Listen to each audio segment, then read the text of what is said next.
There is one mistake some people make with empaths for years. They mistake their patience for weakness, their silence for submission, and their willingness to forgive as proof that they'll always forgive. What they don't realize is that they're awakening the one part of them they should never have had to face. And by the time they finally understand it, it's already too late. What makes this transformation so unsettling is that it never looks like an explosion. The empath doesn't become aggressive or vengeful. From the outside, they seem almost exactly the same. And yet, something essential is gone. The words that once filled them with guilt no longer have any effect. Promises become transparent. It's as if a part of them has finally opened its eyes. Maybe you've already lived through this moment. You've always felt more deeply than everyone else. You saw other people's wounds before your own. You stayed when everything inside you was telling you to leave. You always gave one more chance. You believed this way of loving was your greatest strength. But have you ever stopped to ask yourself what it was really costing you? The strangest part is that this transformation begins long before the empath decides to walk away. It starts the moment they slowly stop telling themselves the same story, the one where everyone still deserves to be saved, the one where understanding someone is enough to make them change. Then, one by one, those illusions begin to disappear. They don't lose their sensitivity. They only lose the part of themselves that made them easy to manipulate. Carl Jung explained that everything we suppress to keep the peace never truly disappears. That silent part keeps growing until the day it finally demands its place. Many people see it as the dangerous side of the empath. Carl Jung saw it as the birth of a person who had finally become whole, someone no longer willing to sacrifice their own truth just to preserve everyone else's comfort. In this video, you'll discover why this seemingly dangerous side stays dormant for years, what eventually awakens it, why it shocks the people who thought they knew empaths, and why this transformation may not be the loss of their kindness, but the very first time in their lives that their kindness is no longer being used against them. The illusion of kindness. There is one scene that repeats itself, almost exactly the same, in the life of every empath. One evening, someone speaks to them harshly for no apparent reason. Instead of walking away, they start looking for an excuse for that behavior. Maybe they're exhausted. Maybe they're carrying an old wound. Maybe they've just had a bad day. They almost never ask themselves whether that behavior is acceptable. They only wonder what could have caused it. This reflex shows up everywhere, not just in romantic relationships, in a friendship where one person is always giving more than the other, in a family where the same silence has been excused since childhood. Every time, the pattern is the same. The empath turns pain into understanding before they've even had a chance to feel it. And that detail will become important later, because it explains why some people settle into an empath's life without ever having to make an effort. That's why the people around an empath eventually come to believe the same thing, that their patience has no limits, that they'll forgive again and again, because they always have. A broken promise becomes a simple mistake, and over time, that belief doesn't just remain in other people's minds, it quietly takes root in the empath's mind as well. But here's what almost everyone watching from the outside fails to see. Every time the empath chooses understanding instead of self-protection, they push aside a part of themselves that never forgets. Carl Jung had already put this mechanism into words long before modern psychology began paying attention to it again. What we refuse to face in order to keep the peace never truly disappears. It simply waits for its turn. And that subtle distinction is about to change the way you understand the rest of this video. For now, just remember this. It isn't the pain itself that shapes an empath most deeply. It's what they do with that pain, quietly, year after year, without ever letting it show. And what is built that way, in the shadows, is waiting for just one thing. For someone to keep pressing on the same spot without even realizing it, one too many times. The trap of compassion. There is a moment many empaths know, even if they've never found the words for it. It's that night when they're lying awake in the dark, replaying a conversation that hurt them, still trying, once again, to find an excuse for the person who hurt them. The moment only lasts a few minutes, but it repeats itself week after week, year after year, and it's precisely that repetition that gives rise to the exhaustion we're about to explore. An empath never breaks all at once. They wear down little by little, like a room that slowly fills with smoke while no one thinks to open a window. Every tension they absorb, every unspoken emotion they carry for someone else, every conflict they avoid at the cost of their own comfort, it all settles somewhere inside them without ever truly leaving. And this is where it gets interesting. This pattern of accumulation often creates a dependence on instability itself. One day filled with warmth, followed by unexplained silence. A loving gesture, followed by coldness that makes no sense.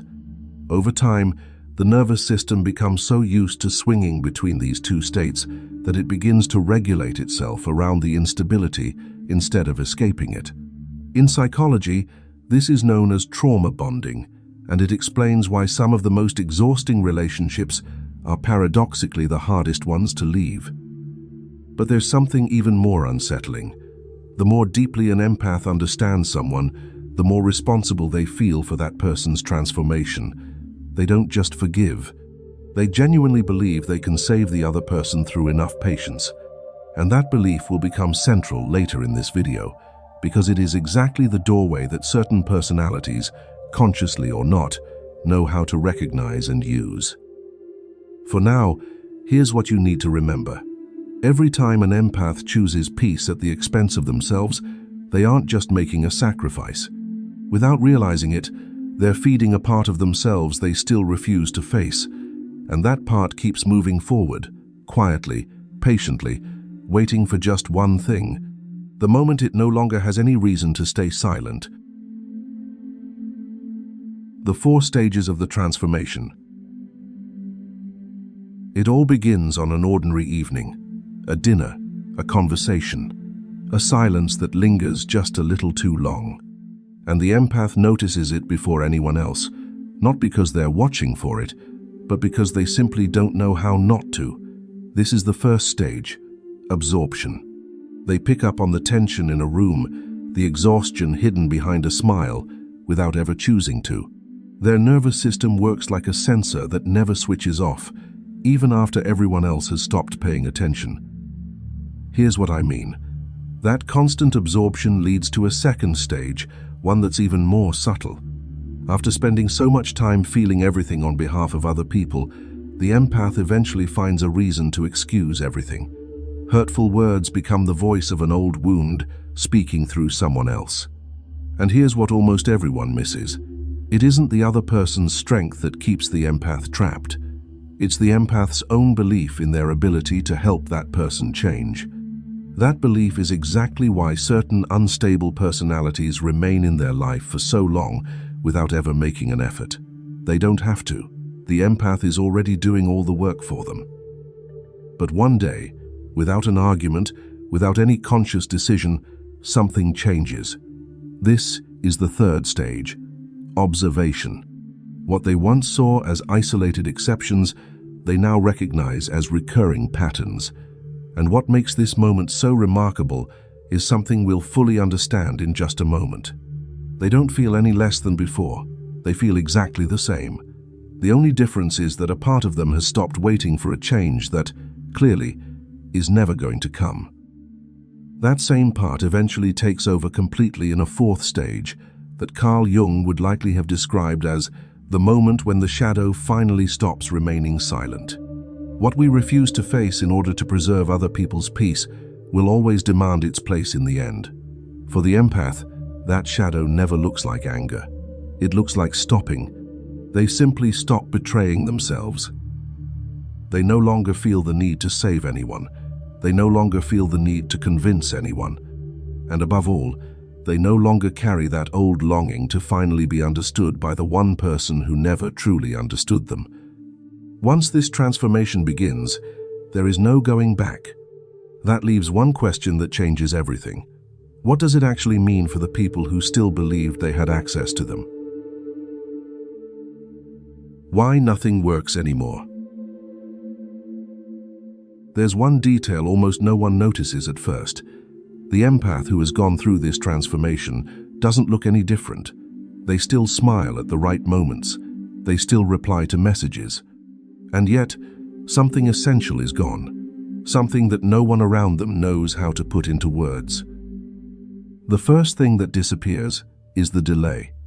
Before, it could take days, sometimes even weeks, for them to notice the gap between what someone said and how they actually behaved. Now that gap stands out immediately, almost against their will, a half-second hesitation, a tone of voice that doesn't match the words. And they already know, it's not distrust. It's simply that their attention, once focused on hope, has shifted to reading the facts. And that immediate clarity is exactly why guilt no longer works. A sentence that would have made them question themselves a year ago now passes right through them without leaving a mark. Not because they've become indifferent, but because they've already seen that same sentence lead to the exact same outcome every single time. A promise only works as long as it still carries hope. Once there's no hope left to exploit, it becomes what it really is. Just words, nothing more. But there's something people rarely understand at this stage. This detachment isn't a new kind of coldness. If anything, it's the opposite. The empath has spent their whole life waiting for other people to change, and that waiting demanded fresh emotional energy every single day. What disappears here isn't their ability to feel. It's the waiting itself, and once that's gone, there's only one thing left to do with that energy: keep it for themselves. And that shift creates a far bigger problem for the people who still believed they had influence over them. What they took for granted, the empath's presence, patience, and forgiveness, was actually just an earlier version of them, a version that no longer exists. The truly dangerous side. Most people expect an explosion. They imagine accusations, anger finally pouring out after years of silent restraint. But that's never what happens. The real danger we've been talking about since the beginning of this video has never been about violence or revenge. It's something else, and while it's much simpler to describe, it's far more difficult to face. The danger is this: they don't come back anymore. They don't negotiate anymore. They no longer seek, even quietly, the validation they once waited for with endless patience. And they no longer wait for someone to finally notice everything they gave. Picture the scene. A message arrives after several weeks of silence. Something simple, almost insignificant. A year ago, that message would have been enough. The empath would have replied, left the door open, and tried to understand the silence instead of questioning it. Today, that very same message goes unanswered, not out of coldness, but because there's no longer anything inside them still waiting for that connection. And here's what unsettles a personality that has always gotten its way through waiting or guilt more than anything else. In an argument, they know exactly what to do. They know which words will calm the situation, which silence will make the other person come back first. Those tools have worked for years. But an argument still assumes that someone cares about the relationship. This silence doesn't. There's nothing left to interpret because there's nothing left to figure out. What that absence truly reveals about the nature of this transformation is exactly what Carl Jung helps us understand in the final part.